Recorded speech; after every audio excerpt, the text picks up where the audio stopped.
Hello বন্ধুরা, তোমরা সবাই কেমন আছো? আশা করছি খুব ভালো আছো। তো কখন যে আমি এই ভিডিওটা সেভ অ্যাজ ড্রাফট করে রেখেছিলাম আর আপলোডটা করিইনি, এটা তো আমি বুঝতেই পারিনি। আমি খালি ভাবছি আপলোড করে দিয়েছি, কিন্তু আজকে হঠাৎ ফোনটা ঘাঁটতে গিয়ে দেখলাম যে না, আমি ভিডিও তো সেভ করে ড্রাফট করে রেখে দিয়েছিলাম, তাই তোমাদের সামনে কিন্তু এই ভিডিওটা যায়নি। নেই করে কালী পুজো প্রায় 1-1.5 মাস হয়ে গেল। এটা কিন্তু সেই কালী পুজো রাতেরই ভিডিও। তো আমরা সবাই মিলে আমাদের ও বাড়িতে চলে গেছিলাম, মানে বাটার বাড়িতে, আদি বাড়িতে। ওখানে কিন্তু আমাদের নিজস্ব মন্দিরে কালী পুজো হয়। তো সেজন্যই তোড়জোড় চলছে। এবারে সব কিছু একটু ছোট করে হবে আয়োজন, কারণ সবারই খুব শরীর খারাপ। তো সেই নিয়েই মায়ের আশীর্বাদে মায়ের পুজোটা সম্পন্ন হবে। তো এই যে দেখো, দেখতেই পেলে বোন হচ্ছে লুচি করছিল, আমি একটু হেল্পার হয়েছিলাম আর কি। তো এখানে সব মায়ের ভোগ রান্না করা হচ্ছে, এই যে দেখো। আর বোন ওদিকে নির্জলা উপোস করেছে, আর ছোটো কাকিমাও উপোস করেছিল, তো তার জন্যই শাড়ি চুজ করছিল যে কোন শাড়িটা পরবে। তো কালী পুজো মানেই তো প্রচুর তোড়জোড় লাগে, প্রচুর আয়োজন। আর সেদিনকে সব বোনেরা এসেছিলো বলে একটু ভাবলাম ঠাকুর দেখে আসি, কারণ বাটায় না প্রচুর কালী ঠাকুর ওঠে। এই যে দেখো, বেরিয়েও পড়েছি সবাই মিলে একসাথে। তো খুব মজায় কিন্তু কেটেছিল দিনটা। তো আমি তো ভাবিইনি যে এতদিন পরে তোমাদের সামনে এই ভিডিওটা যাবে। তো একটু কষ্ট করে দেখো প্লিজ, কিছু মনে করো না। এরকম ভুল আগে কোনো দিনও হয়নি যে ড্রাফটে রেখে দিয়েছি অথচ আমি পাবলিক করতে ভুলেই গেছিলাম। এই যে দেখো কি সুন্দর সুন্দর ঠাকুর উঠেছে। আর পরের দিনকে আমি আর ভিডিও করিনি, পরের দিন তো ভোগ খেয়ে খেয়ে বাবা পারাই যায় না।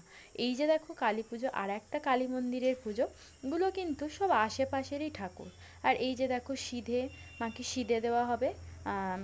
সরি, মাকে সিধে নয়, মানে যে আর কি শ্রী বানায় তাকে সিধে দিতে হয় এরকমই শুনলাম। তো পিসি, মা, কাকিমা সবাই মিলে কিন্তু এখন ওই শ্রী আনতেই যাচ্ছে। পাশের বাড়ির কিন্তু কাকিমা করে দিয়েছিল। এই যে দেখো কি সুন্দর, সব আচার বিচার মেনেই কিন্তু মায়ের পুজোটা হচ্ছে। আশা করছি তোমাদেরও দেখতে ভালো লাগবে। হ্যাঁ, হয়তো অনেক দিন পরে দিচ্ছি, কিন্তু মাকে যখন আজকে আর কালকে যখন খুশি কিন্তু মাকে দেখতে ভালো লাগবে। আর এই যে দেখো, যত আচার বিচার হয় শ্রী আনতে গেলে, সেই কত পাক বেশ ঘুরতে হয়, আমার এখন মনে নেই। তো সেই কিন্তু এখন হচ্ছে ওইগুলো। তো ওটারই তোড়জোড় চলছে আর কি। তো আমি অনেক দিন পরেই কিন্তু নিজেদের বাড়ির কালী পুজোতে থাকলাম। আমি সবসময় ভাইফোঁটা যেহেতু পড়ে না, মানে মামার বাড়ি চলে যাই, তো ওখানেই কাটাই কালী পুজোটা। আর এই যে দেখো, আর রাতে খাবার জন্য কিন্তু লুচি তরকারি মা আর কাকিমা মিলে তোড়জোড় করছে। আর এই সবাই মিলে কিন্তু এসে গেছে প্রচুর। এই দেখো আর একটা প্যান্ডেল। আর এই যে আমাদের মা। তো কালী পুজো মানেই তো জানো কত বাজি কিনেছিলাম, কত কিছু হয়েছিল। মানে সবাই এই বাজি কিনবে বলে রাস্তাঘাটে মানে এত ভিড় লেগে গেছিলো না তার আগের দিন বাজি কিনতে গিয়ে। এই যে দেখো এখন সব আমার কাকিমা ছেলে টেলে সব আমার দাদারা মিলে সবাই এখন বাজি ফাটাতে ব্যস্ত। যদিও অনেক দিন পরেই দেখবে, খুবই হাস্যকর ব্যাপার, কিন্তু একটু কষ্ট করে দেখে নিও আর কি।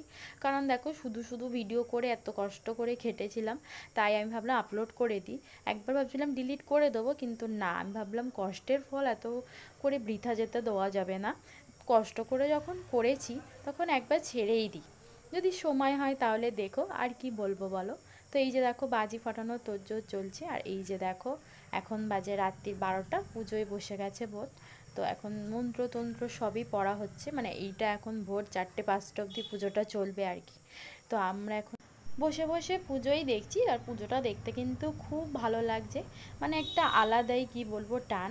মায়ের পুজো দেখতে কিন্তু খুবই ভালো লাগছে। এই যে দেখো সবাই মিলে বসে আছি, এখন মাঝরাত হয়ে গেছে, তার প্রায় ভোর হতে চললো।